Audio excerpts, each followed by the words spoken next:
the whole man. My name is Lucas. I'm 37 years old now, and I was born in a small town in England called Cirencester, a place of honey-colored stone buildings and Roman ruins, where history sits so thick in the air you can almost taste it. But I barely remember it. We left when I was 6, when my father's company transferred him to Boston. I remember the flight, though.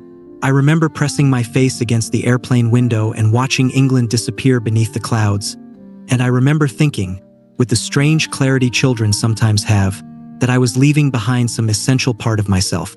Growing up between two worlds teaches you certain things. It teaches you to be adaptable, to read rooms, to shift your accent and your references depending on who you're talking to.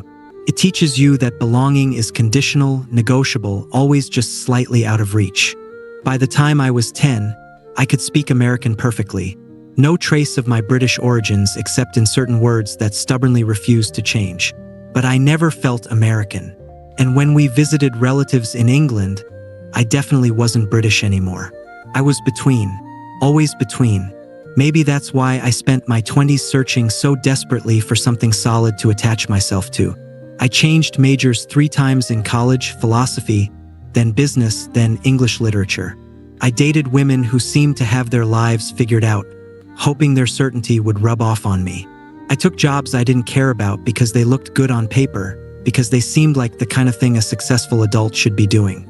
I was 28 when I met Sarah, and I thought, finally I'd found it. The thing that would make me real. Sarah was a literature professor at Harvard.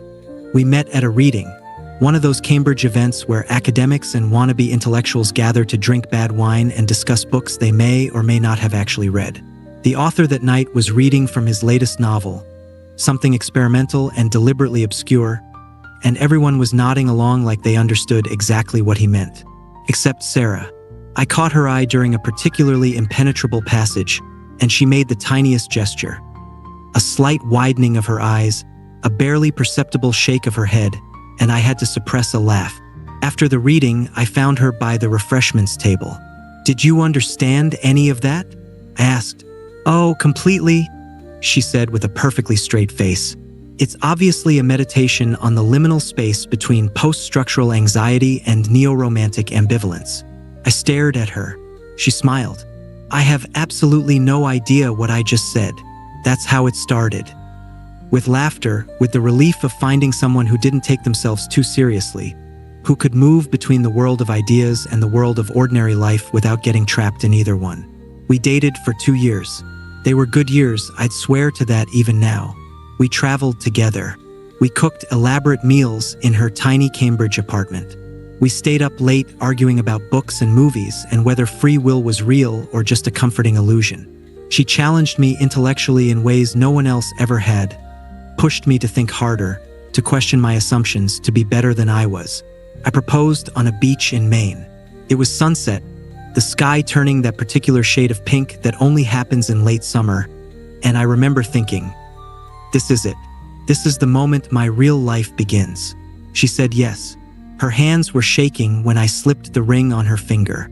We held each other and watched the sun go down, and I felt, for maybe the first time in my life, completely certain of something. We got married 8 months later in a small ceremony in the Berkshires.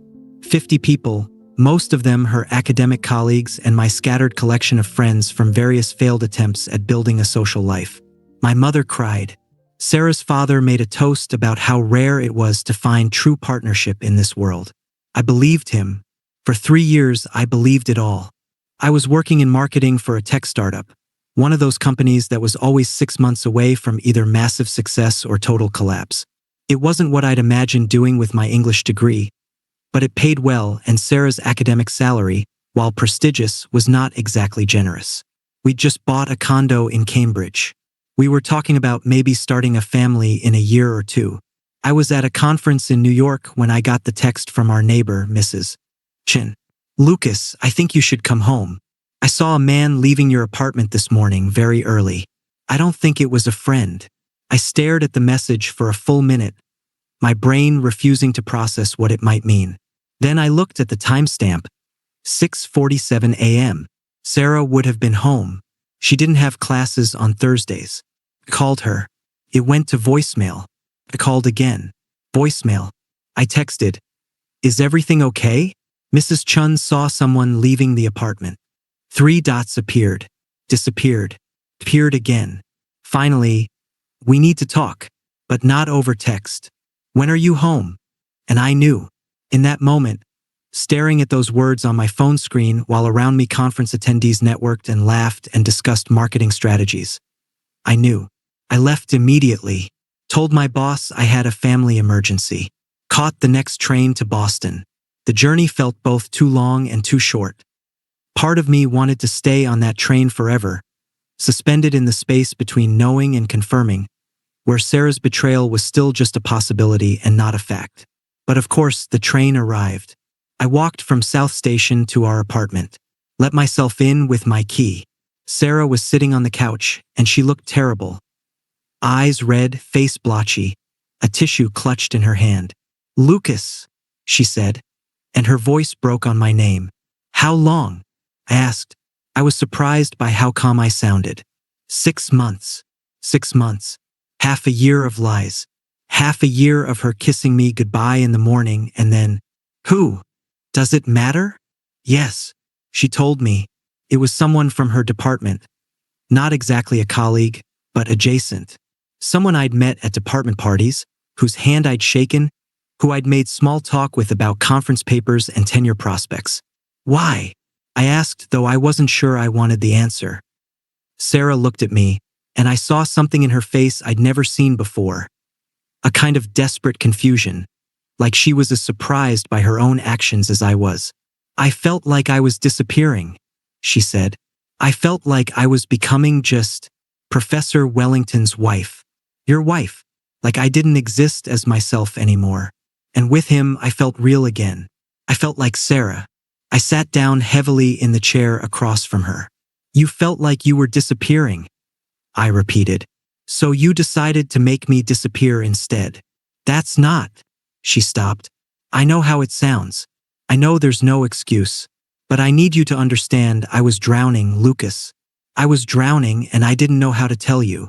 So you fucked someone else instead." She flinched. We'd never been people who used words like weapons. Until now. "I'm so sorry," she whispered. "But sorry doesn't rebuild a world after it's been demolished." I moved out that night. I couldn't stay there, couldn't sleep in that bed, couldn't pretend that anything could be salvaged. I crashed on my friend Marcus's couch for a week, then found a sublet in Somerville, a depressing basement apartment that smelled like mildew and disappointment. The next few months are hard to describe. Have you ever had the experience of functioning perfectly well on the outside while something inside you is screaming constantly? That was me. I went to work. I smiled at the appropriate times. I made small talk about the weather and the Red Sox and the traffic on I-93. But inside, I was coming apart. Couldn't eat. Food tasted like ash. I lost 15 pounds in 6 weeks. My boss pulled me aside and asked if everything was okay. And I lied and said I was fine, just a stomach bug that wouldn't quit. Couldn't sleep. I'd lie awake in that dank basement apartment, staring at the ceiling, replaying every moment of my relationship with Sarah, looking for signs I'd missed, analyzing every conversation, every "I love you." Every time she'd seemed distant or distracted. Had it been a lie, all of it? Or had it been true once and then slowly rotted from the inside?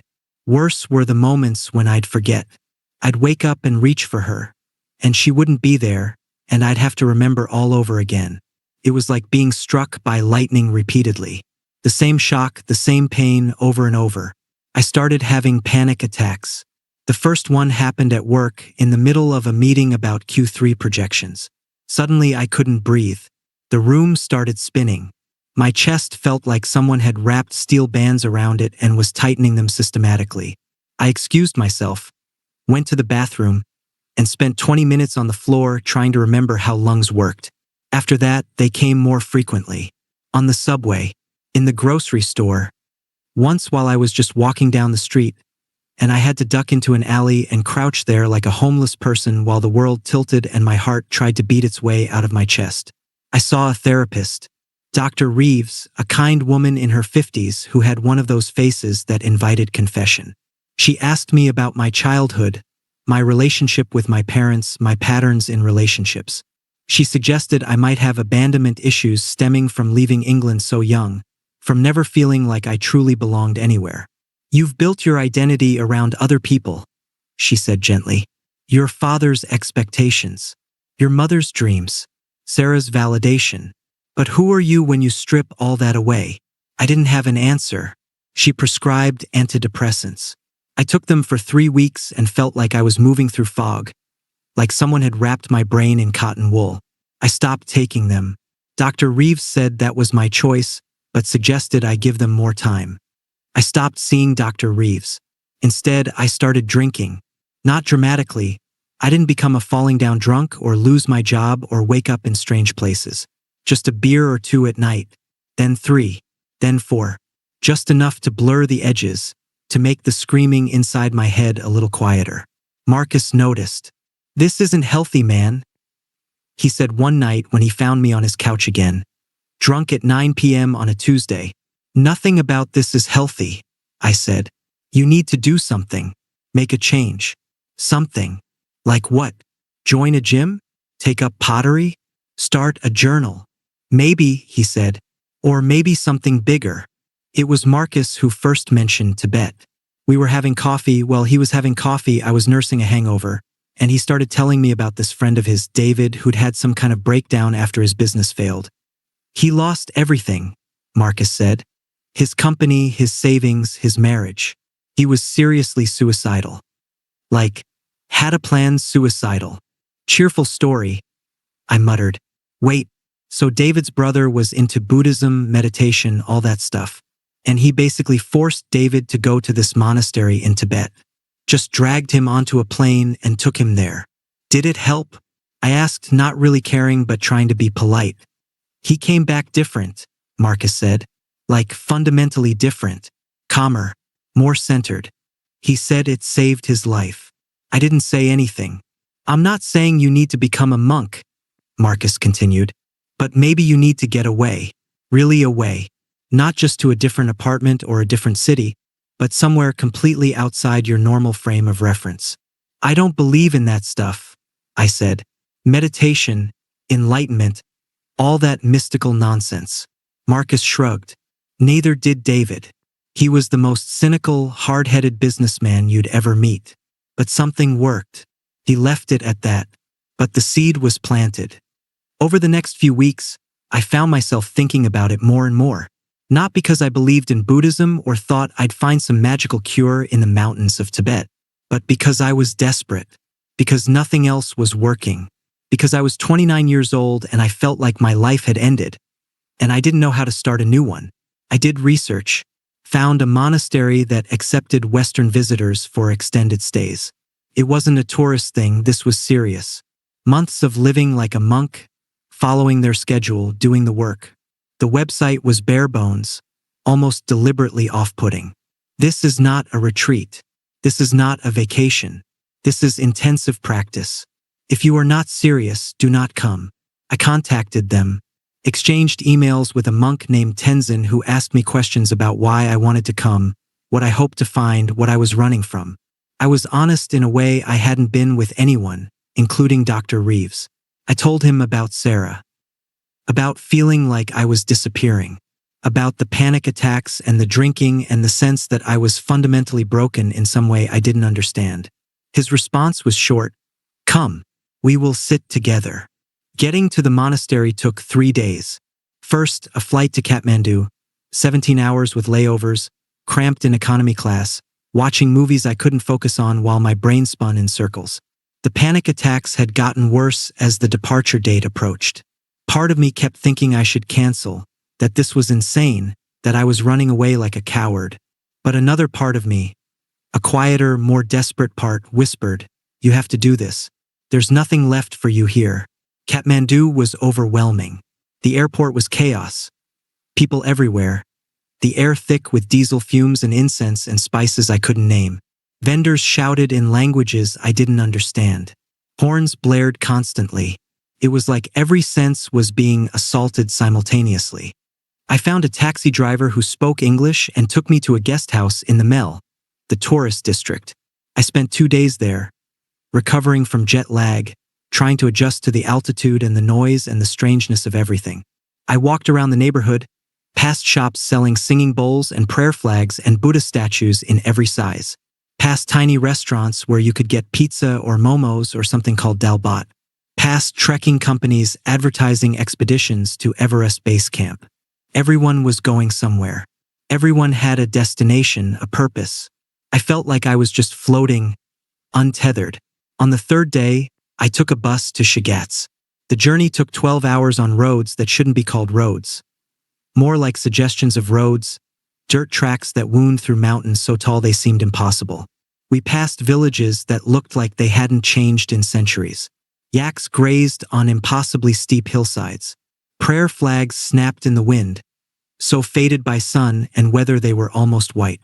The other passengers were mostly Tibetan, pilgrims going to monasteries, families visiting relatives, traders hauling goods. They stared at me curiously but not unkindly. One old woman offered me some kind of dried meat that I accepted out of politeness and then tried not to taste as I chewed. From Shigatse, I hired a jeep and a driver. This part of the journey took another 6 hours, up roads that made the bus trip look luxurious. The driver, a cheerful man named Dorj who spoke maybe 20 words of English, chain-smoked and sang to himself as we climbed higher and higher into the mountains. The air got thinner. My lungs started to burn. Dorj noticed me struggling and pantomimed taking deep breaths, then laughed and said something in Tibetan that probably meant, "Silly foreigner." Finally, the road ended. Dorj pointed up a trail and said, "Walk." 2 hour. 2 hours turned into 4. The altitude made everything harder. I had to stop every few minutes to catch my breath, to let my racing heart slow down. My backpack, which hadn't seemed that heavy in Boston, felt like it was full of rocks. I kept thinking I should have trained for this, should have prepared better, should have done literally anything besides drinking myself numb for 6 months.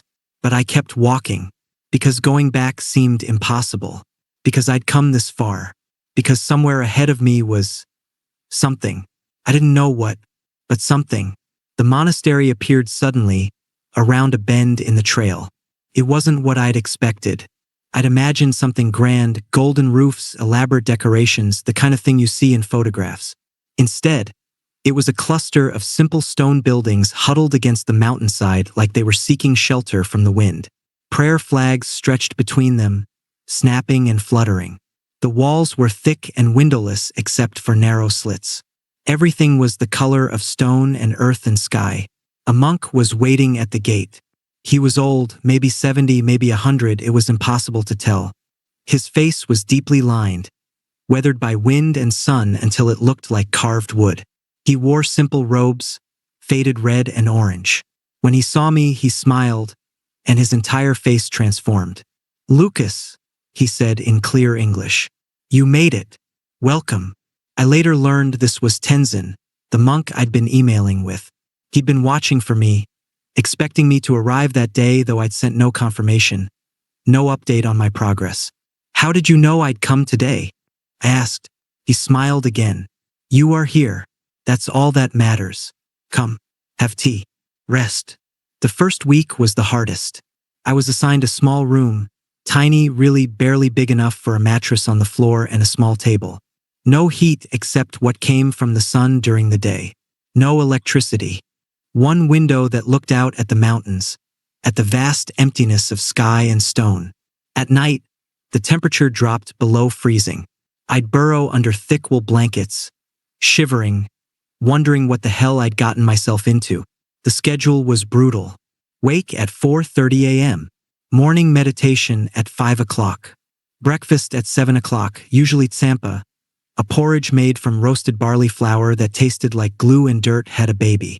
Work from 8 to noon, cleaning, hauling water, chopping vegetables, whatever needed doing. Lunch. Afternoon meditation. More work.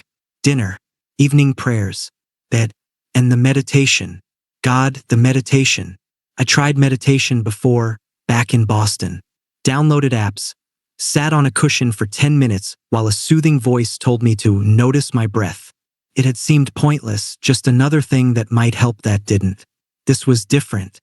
This was hours of sitting, cross-legged on a hard cushion, in a freezing meditation hall, trying to keep my mind from spiraling into chaos while my knees screamed and my back ached and every second felt like an hour. Tenzin would sit with us.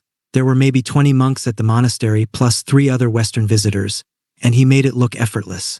Perfectly still, perfectly calm, like he'd transcended the need for comfort or warmth or even, it seemed, breath. I couldn't do it. My mind wouldn't stop. The second I tried to focus on my breath, I'd start thinking about Sarah. About that morning Mrs. Chun texted me. About the look on Sarah's face when she confessed. About whether she was with him right now, the two of them in our bed, no, not our bed anymore, her bed, and whether she thought about me at all or whether I'd been successfully erased from her life. And the pain. The physical pain of sitting was almost unbearable. My knees, my back, my neck, everything hurt. After the second day, I went to Tenzin. I can't do this, I said. I'm not built for this. My body can't handle it. He looked at me with those dark, ancient eyes. Your body is doing fine, he said. It's your mind that's struggling. That's what I mean. My mind won't stop. I can't concentrate. I just think about everything. Yes, he said. That's normal. So what do I do? Keep sitting. That's it? That's your advice? He smiled. You want magic answer? Secret technique? I have none. Just sit. Notice thoughts. Let them go. Sit more. I was frustrated, almost angry. I'd come halfway around the world, suffered through brutal travel and freezing cold and food that tasted like building materials, and this was what I got? Just keep sitting? But what choice did I have? Go back to Boston? To my basement apartment and my marketing job and my slow-motion self-destruction? At least here, the pain had a purpose, even if I didn't understand it yet. So I kept sitting. Something started to shift in the third week. It was subtle at first. I noticed that the thoughts, while they still came constantly, didn't grab me quite as hard. They'd arise. Images of Sarah, memories of our life together, waves of anger and hurt. But instead of drowning in them, I could observe them, like watching clouds pass across the sky. There but not permanent. Real but not solid. Tenzin noticed. He had a way of noticing everything without seeming to pay attention to anything. You're softer now, he said one morning after meditation. Softer. Less hard. Less fighting with yourself. I don't feel less hard. I feel like I'm falling apart. Yes, he said, as if this was exactly what he expected. Good. Fall apart. See what's left. The other Western visitors became something like friends, though we didn't talk much. The monastery discouraged casual conversation, encouraged silence. There was Marie, a French woman in her 50s who'd come after her daughter died in a car accident. There was James, a British guy my age who'd had some kind of spiritual crisis after years of working in finance. And there was Yuki, a Japanese woman who'd been at the monastery for 8 months already and barely spoke to anyone. We'd nod to each other during work periods. Sometimes share small smiles during particularly difficult meditation sessions. There was comfort in knowing I wasn't the only broken person who'd fled to the mountains looking for something they couldn't name. The work was hard but also meditative in its own way. Chopping vegetables for lunch, I'd notice the rhythm of the knife, the smell of onions and garlic, the way my hands moved automatically once I found the pattern. Hauling water from the well, I'd feel the weight of the buckets, the burn in my shoulders, the satisfaction of completing a task that had an immediate, visible result.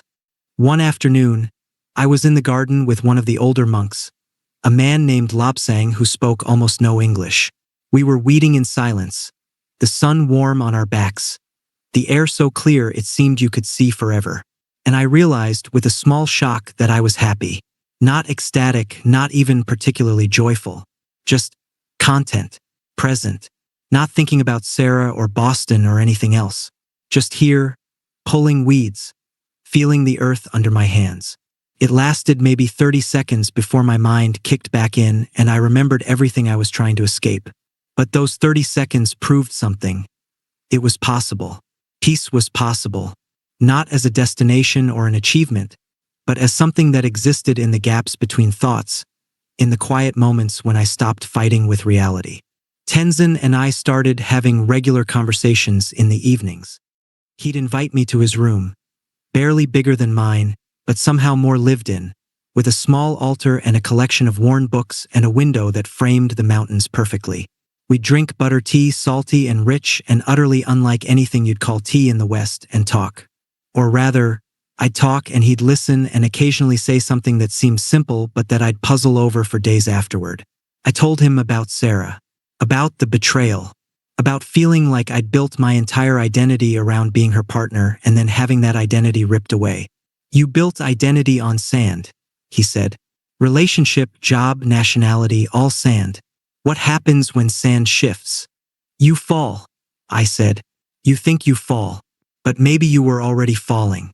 Maybe relationship was just hiding the falling from you." I didn't understand at first, but over the following days I started to see what he meant.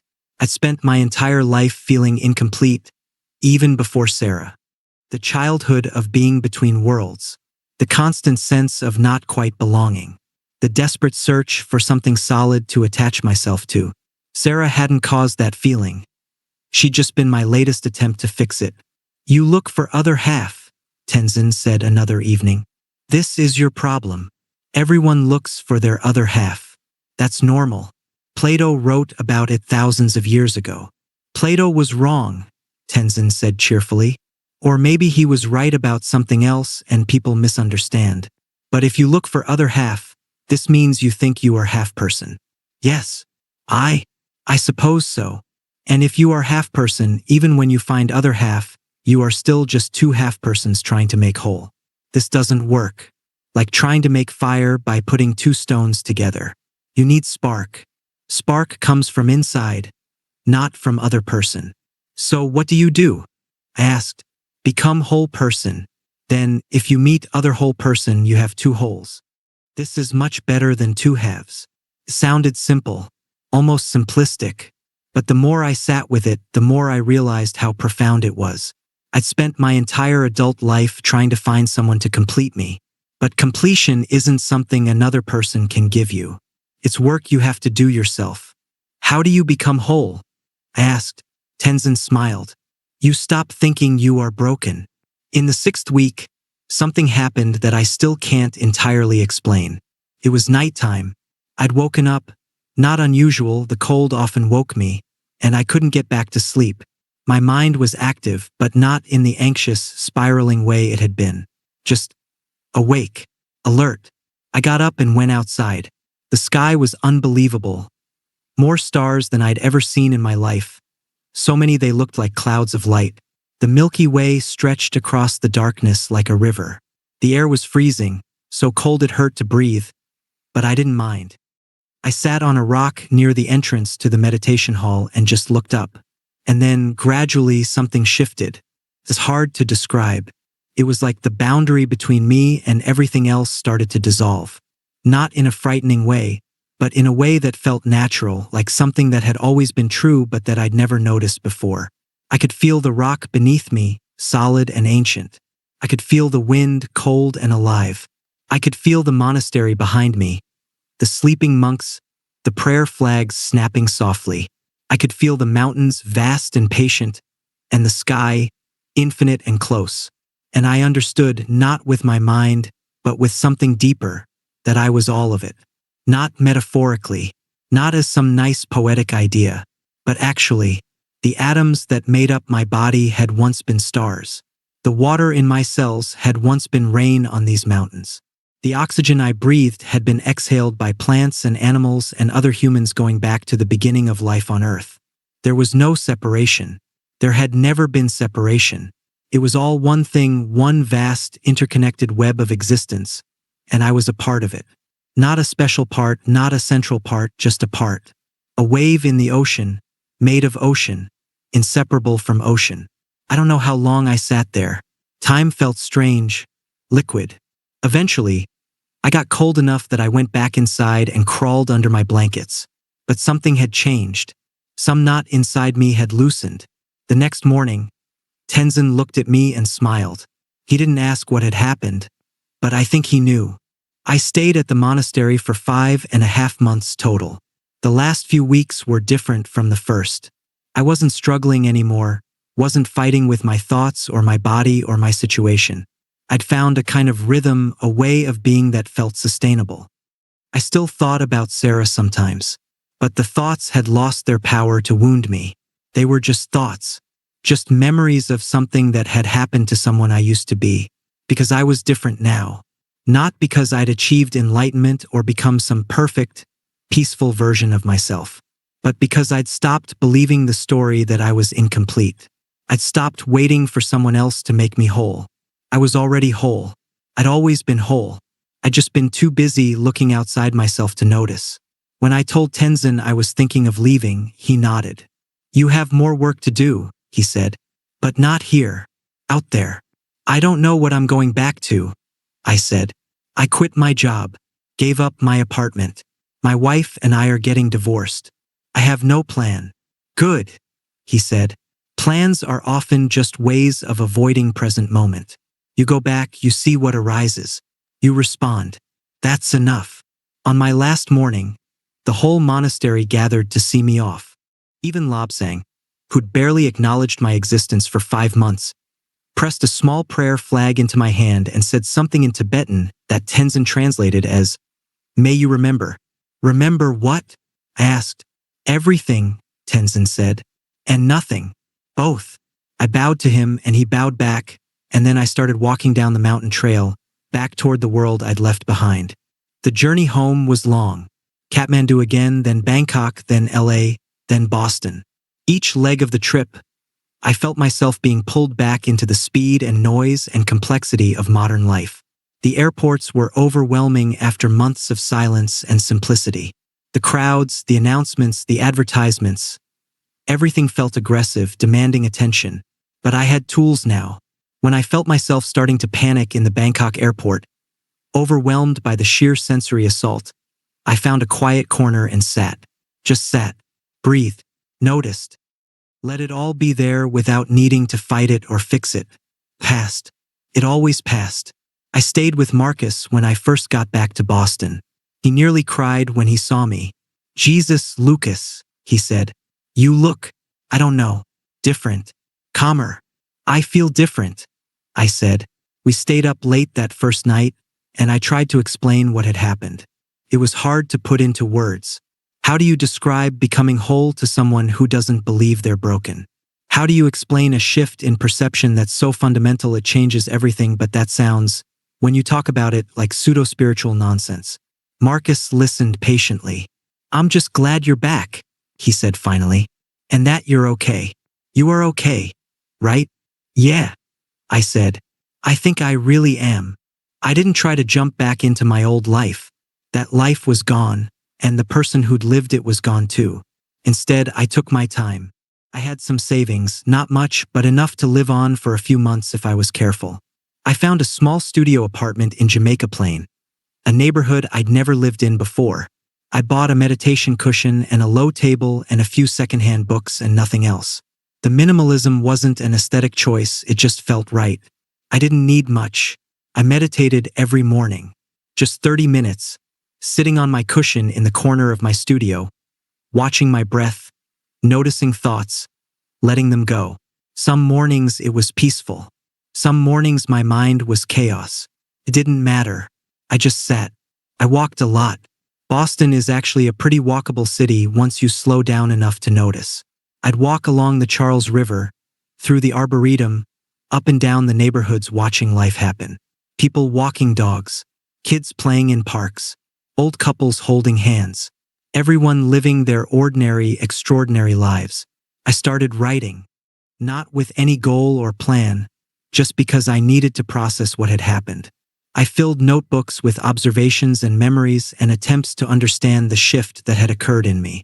Most of it was probably garbage, but some of it felt true in a way that was new to me. After 2 months, I started looking for work. Not just any work. I knew I couldn't go back to marketing, couldn't go back to spending my days manipulating people into buying things they didn't need. I wanted something simpler, something real. I found a job at a community center in Dorchester. The pay was terrible, barely above minimum wage, but the work felt meaningful. I helped run after-school programs for kids, taught basic computer skills to adults who'd never had access to technology, coordinated with social services for families in crisis. It was hard work. The kids were sometimes difficult. The adults were sometimes frustrated and angry at a system that had failed them repeatedly. The bureaucracy was exhausting, but it was real. These were real problems, real people, real needs, not marketing campaigns or quarterly projections or any of the abstract nonsense I'd spent years pretending mattered. And every night, I went home to my small apartment, made simple food, sat on my cushion, and felt grateful. For the work, for the silence, for my own company, for being whole. I met Elena 6 months after I returned from Tibet. It was an ordinary Tuesday in October. I was at the community center, setting up for a computer class, when one of my colleagues, Maria, mentioned that her friend was coming by to talk about starting an art program for the kids. She's a painter, Maria said, really talented, and she's got this idea about using art therapy with at-risk youth. I think you'll like her. Elena arrived at 3 p.m. She was wearing paint-stained jeans, a black sweater with holes in the elbows, and beat-up Converse sneakers. Her hair was dark and curly, pulled back in a messy bun. She had strong features, a prominent nose, full lips, dark eyes that seemed to take in everything at once. She wasn't conventionally beautiful, but there was something compelling about her, something alive and present. "Hi," she said, extending her hand. "I'm Elena." "Lucas," I said, shaking her hand. Her grip was firm, confident. We sat down to talk about her proposal. She wanted to run a once-a-week art workshop for teenagers, focusing on painting and drawing as tools for self-expression and emotional processing. She had experience working with at-risk youth in New York before she'd moved to Boston 6 months ago. As she talked, I found myself watching her. Not in a predatory way. I'd become very aware of male gaze, of the ways men look at women and how uncomfortable that can be. Just observing. There was something about the way she spoke, the passion in her voice when she talked about art and young people and the power of creative expression. "What brought you to Boston?" I asked when she finished her pitch. Honestly, I needed a change. New York was eating me alive. The rent, the competition, the constant hustle. I was spending all my energy on survival and none of it on actually creating art. She smiled. So I gave up my studio, packed my stuff into my car, and drove until I found a city that felt right. Ended up here. Just like that? No job lined up? No plan. No plan, she said. Plans are overrated.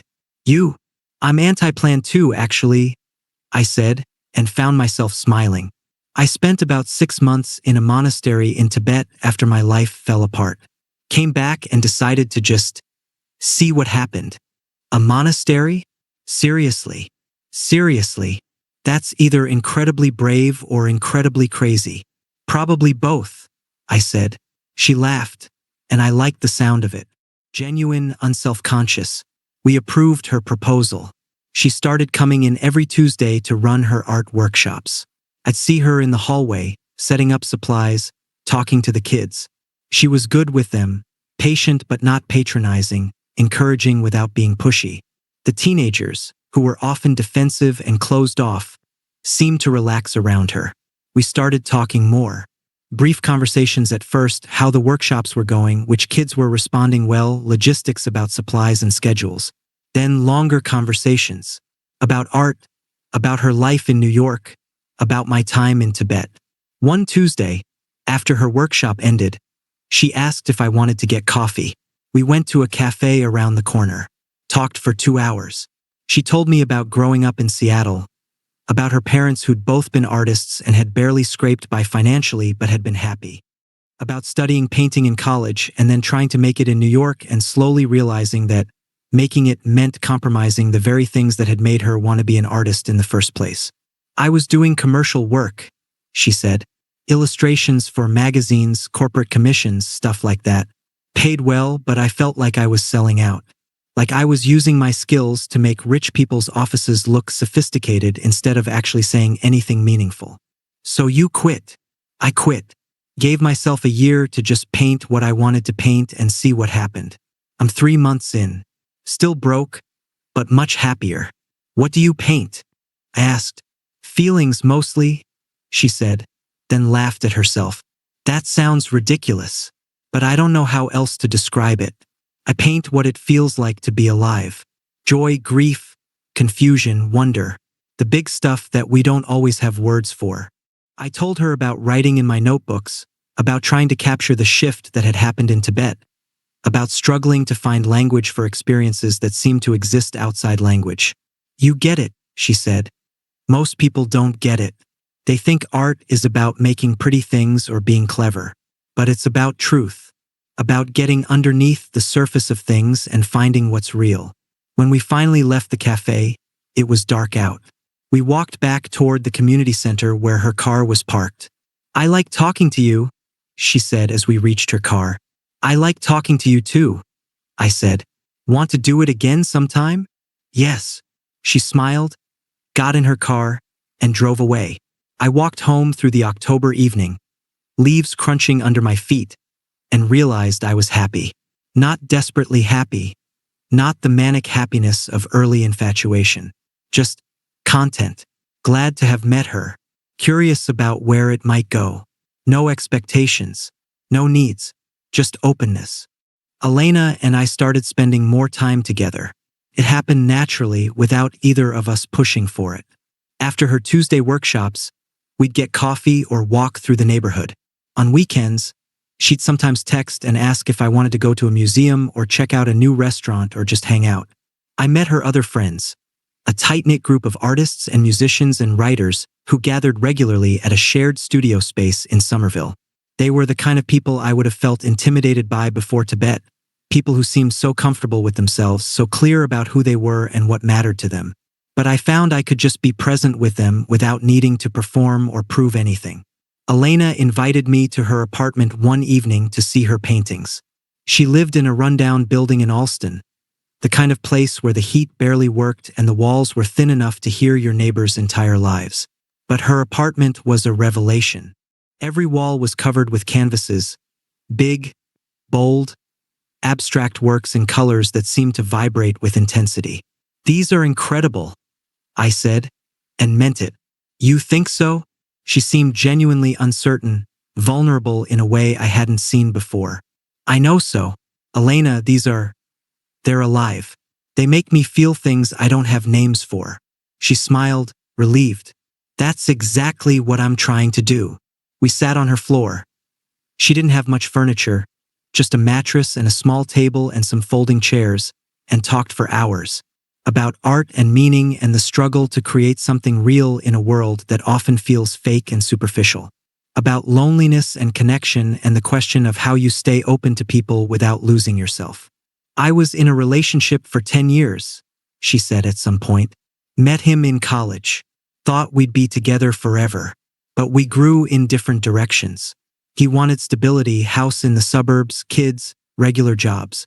And I wanted this. She gestured around at her paint-splattered studio apartment. I wanted to make art, to stay curious, to not settle. How did it end? Slowly, then all at once. We spent about 2 years trying to convince ourselves we still wanted the same things. Then one day we both just admitted it wasn't working. It was sad, but it was also a relief. We loved each other, but we weren't right for each other. Do you still talk to him? Sometimes. He's married now, has a kid, lives in Connecticut. He seems happy. I'm glad for him. There was no bitterness in her voice, no resentment, just acceptance of the way things had unfolded. I was married, I said. 3 years. She cheated on me. That's what sent me to Tibet. I'm sorry, Elena said. That must have been devastating. It was. But I'm grateful for it now.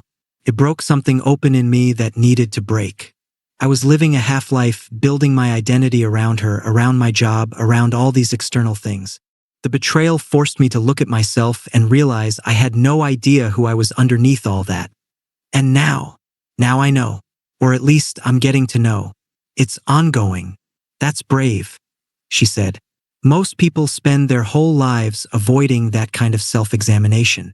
We sat in comfortable silence for a while. Outside, someone was playing music, jazz, saxophone winding through the night. The sound drifted in through her window, mixing with the smell of oil paint and turpentine. I should tell you something, I said. Okay. I like you. I enjoy spending time with you. But I'm not looking for someone to complete me or fix me or fill some void. I'm whole on my own. So if we keep doing this, spending time together, getting closer, it has to be because we both want to, not because either of us needs to. She was quiet for a moment, looking at me with those dark, thoughtful eyes. I feel the same way, she said finally. I've done the needy relationship thing, where you're so entangled with someone that you lose track of where you end and they begin. It's exhausting, and it's not real love. It's just two people using each other to avoid their own emptiness. Exactly. So what would real love look like? She asked. If we're both whole already? I thought about this. I think it would be two whole people choosing to share their lives. Not because they have to, but because it makes both lives richer. Like two musicians playing together.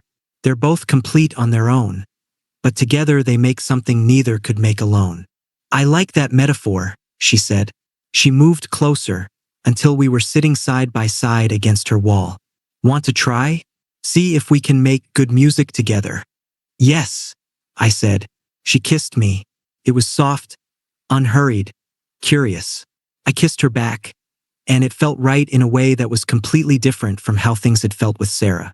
With Sarah, there had always been an urgency, a sense that we were grabbing onto each other to keep from drowning. This was different. This was two people who could swim on their own, choosing to swim together.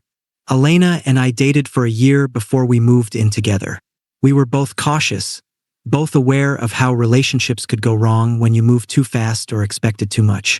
We kept our own apartments, our own friend groups, our own routines. We saw each other a few times a week, but we also had plenty of time apart. It was the healthiest relationship I'd ever been in. We didn't fight, not because we agreed on everything, but because we'd both learned how to communicate without defensiveness. When tensions arose, and they did because we were both complicated people with our own neuroses and triggers, we talked about them. We didn't let resentments build up. One night, maybe 8 months in, Elena said, I need to tell you something that might sound weird. Okay, I said. We were at her apartment, lying on her mattress after making love, the windows open to let in the cool spring air. Sometimes I look at you and I don't feel anything, she said. I blinked. That's not what I expected you to say. No, wait, let me explain. I don't mean I don't care about you. I mean the opposite. With my ex, there was always this low-level anxiety. Like I was always checking.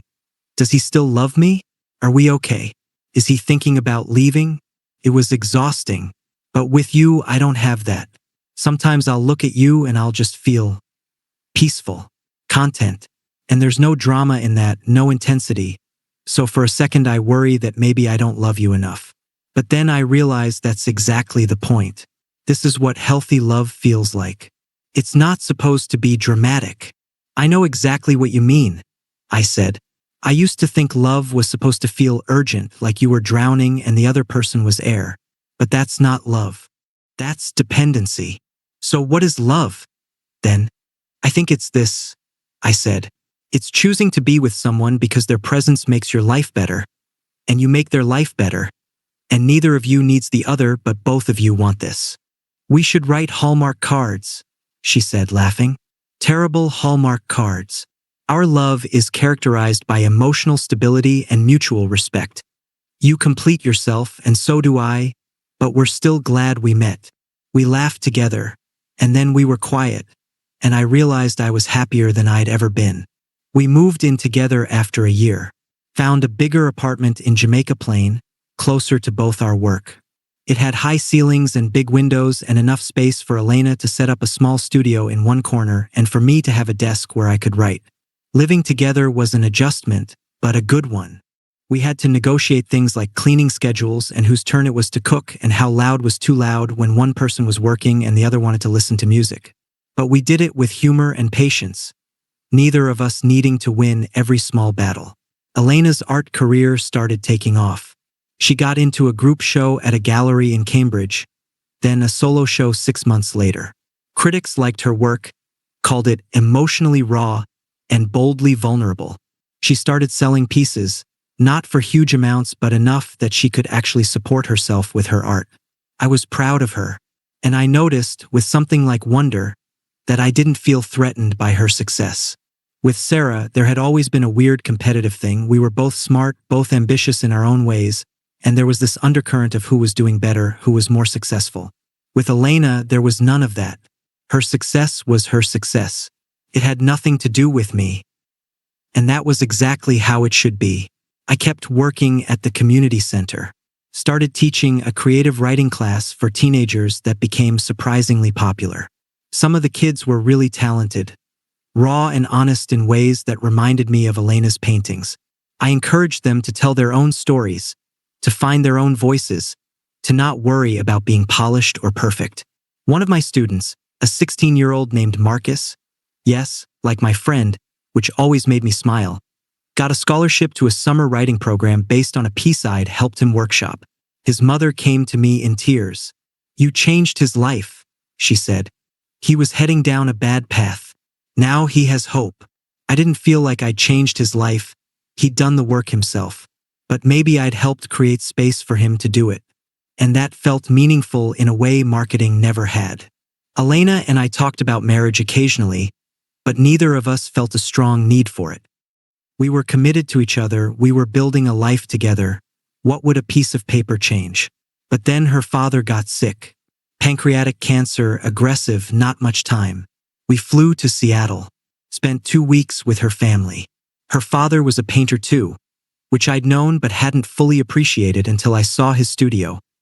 A converted garage filled with decades of work, abstract landscapes, mostly, all wild colors and energetic brushstrokes. He was weak, could barely get out of bed, but he insisted on talking to me alone one afternoon. "Take care of her," he said, his voice thin and raspy. "I will," I said, "and let her take care of you. It goes both ways." "I know." He looked at me with eyes that were still sharp despite the illness ravaging his body. "She's like me," he said, "needs her independence, needs space to create. Don't try to cage her." I wouldn't. Good. Also, marry her. Life's too short for waiting. He died 3 days later, surrounded by family, Elena holding his hand. At the funeral, watching Elena give the eulogy with tears streaming down her face but her voice steady, I thought about what her father had said, about life being too short for waiting. We flew back to Boston, spent a few days just being quiet together, grieving, processing. And then one evening, as we were making dinner in our small kitchen, I said, "Your father told me to marry you." Elena looked up from the onions she was chopping. "He did. He said life's too short for waiting." That sounds like him. She put down the knife, wiped her eyes. From the onions, from the tears, both. "Do you want to marry me?" "Yes," I said. "Not because I need to. Not because it will change anything fundamental about us, but because I want to make that statement. I want to stand up in front of the people we love and say, this person matters to me. I choose this person. I choose this life we're building together." "Okay," she said. "Let's do it." We got married 6 months later in a small ceremony at a community garden in Jamaica Plain. Maybe 40 people came, our friends, my mother, Elena's mother and brother, some of the kids from the community center, a few of Elena's artist friends. It was simple. No wedding planner, no elaborate decorations. Just flowers from the garden, food we'd made ourselves with the help of friends, and a ceremony we'd written ourselves. When it was time for vows, I looked at Elena and said, "I promise to stay whole within myself, so that I can meet you as an equal. I promise to respect your autonomy, your art, your need for solitude. I promise to communicate honestly, even when it's hard. I promise to grow alongside you, not trying to shape you into something you're not. I promise to remember that we chose each other freely without need and to honor that choice every day. Elena, her eyes wet, said, I promise to remain myself, complete and independent, so that what I give you is a gift and not a dependency. I promise to respect your journey, your practice, your own need for silence and reflection.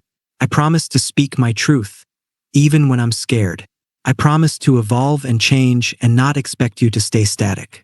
I promise to remember that love is not about completion but about two whole people making something beautiful together. Everyone was crying by the end, including us. Marcus, my friend Marcus, my best man, whispered to me, You did it, man. You really did it. Did what? I whispered back. Found real love, the kind that isn't about need. I didn't think it was possible. It is, I said. But you have to become whole first. Elena got pregnant a year after we got married. It wasn't planned. We talked about kids in an abstract way but hadn't made any definite decisions. But when she took the test and it came back positive, we looked at each other and both somehow knew. This was right. This was what we wanted. The pregnancy was hard. Elena had terrible morning sickness, could barely keep food down for the first 3 months. She worried constantly about how having a child would affect her art, her career, her sense of self. What if I lose myself again? She said one night, crying in our bed. What if I become just mom and forget how to be Elena? That won't happen, I said, holding her, because you're too committed to your wholeness to let it happen. You'll find a way. We'll find a way together.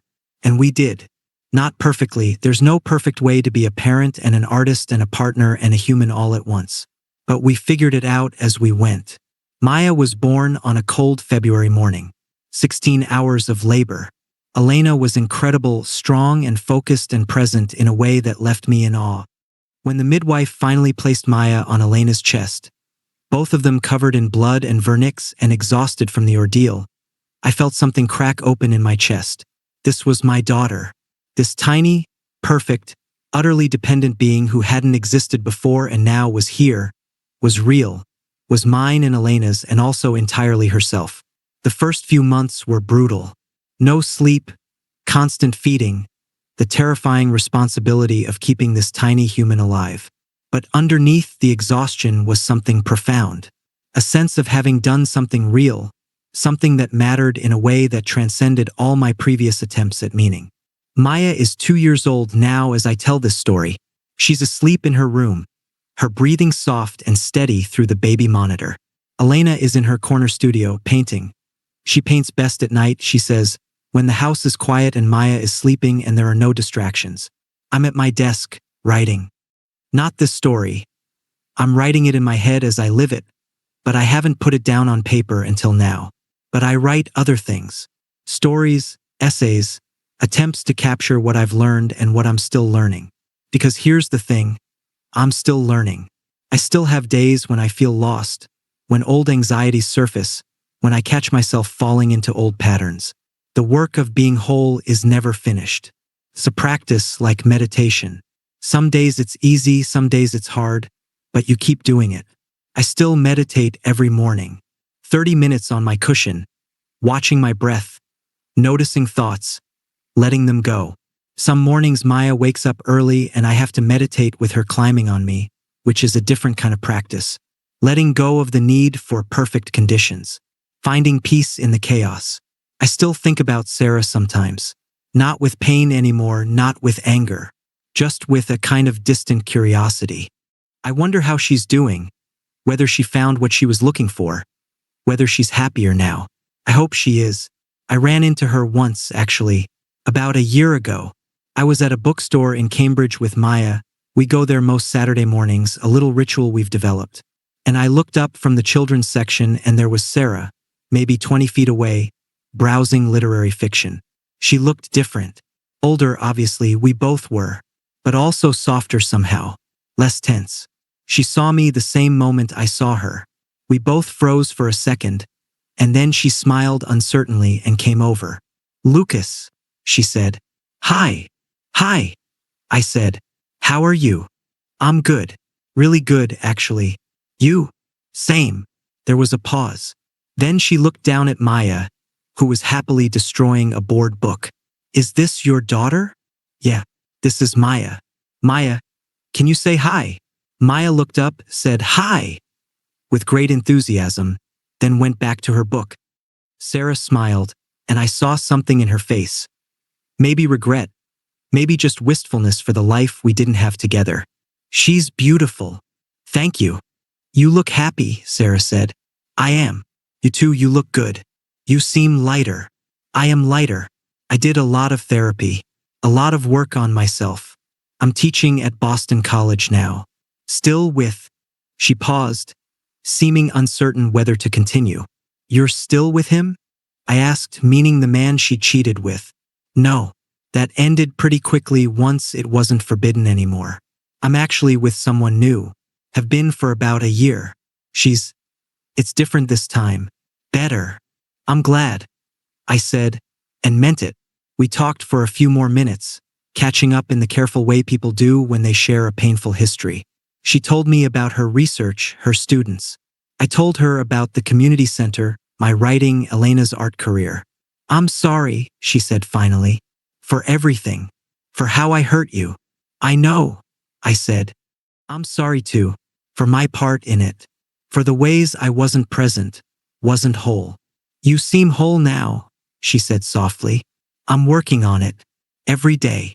We hugged goodbye, and it was strange but also healing. Two people who'd once tried to complete each other, who'd failed at it, who'd both had to break apart and rebuild themselves separately.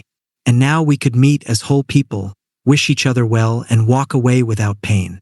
I think about that encounter sometimes, about how different it was from what I would have imagined during those dark months after the betrayal.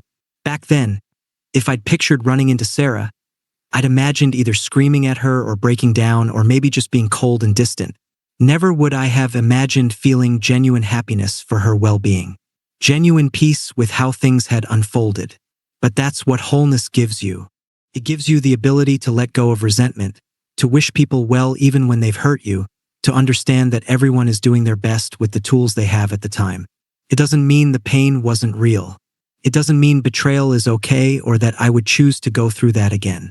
But it means I can look back and see it as part of my path, part of what brought me here, to this life I'm living now with Elena and Maya and my writing and my work. Elena understands this. She's done her own work, faced her own darkness. When I told her about running into Sarah, she just nodded and said, "Are you okay?" "Yeah," I said. "I really am. Good. Because you're whole, and whole people can handle their past without being destroyed by it.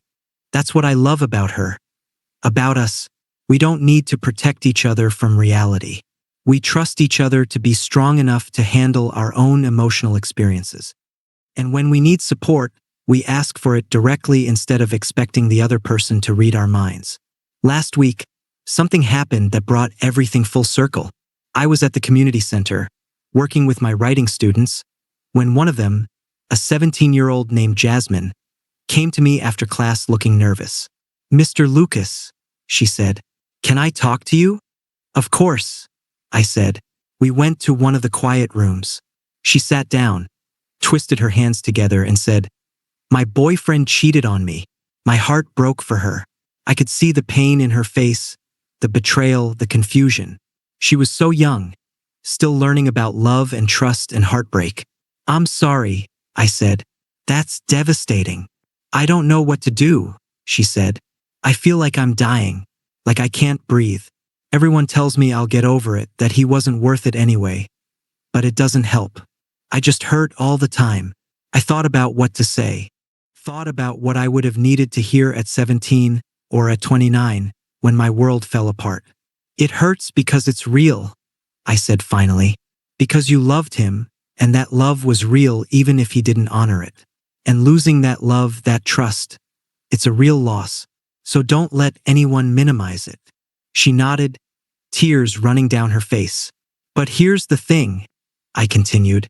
"This betrayal, it's going to change you, and you get to choose how. You can let it make you bitter and closed off. You can let it convince you that you're not lovable or that all relationships are doomed. Or you can let it crack you open. You can use this pain to understand yourself better, to figure out what you really need and want in a partner, to become more whole within yourself. How do you do that? She asked. Become whole. You start by realizing you already are whole. You were whole before him, you're whole now, and you'll be whole after you heal from this. He didn't complete you, you were never incomplete. He was just someone you chose to share your life with for a while. But I felt incomplete without him. I still do. I know. But that feeling is a lie. It's your brain's way of processing attachment and loss. It's not the truth about who you are. She was quiet for a long time, thinking about this. Did someone cheat on you? She asked finally. Is that why you know all this? Yeah, I said. My wife. It nearly destroyed me. But it also pushed me to do work on myself that I needed to do. I'm grateful for it now, which I never thought I'd say. How long did it take to stop hurting? Honestly, a long time. Months, years really to fully process it. But it got easier. And eventually, I found love again. Real love, healthy love. The kind that comes from two whole people choosing each other. She wiped her eyes. I hope I can do that too. You will. But first, you have to do the work of becoming whole. And that starts now. That conversation with Jasmine reminded me of why I do this work, why I chose to work at a community center instead of going back to a corporate job, why I write in my notebooks late at night, trying to capture and share what I've learned. Because healing is possible. Wholeness is possible. Real love is possible. But only if you're willing to do the work. And the work starts with the hardest thing. Looking at yourself honestly. Seeing the ways you've made other people responsible for your happiness.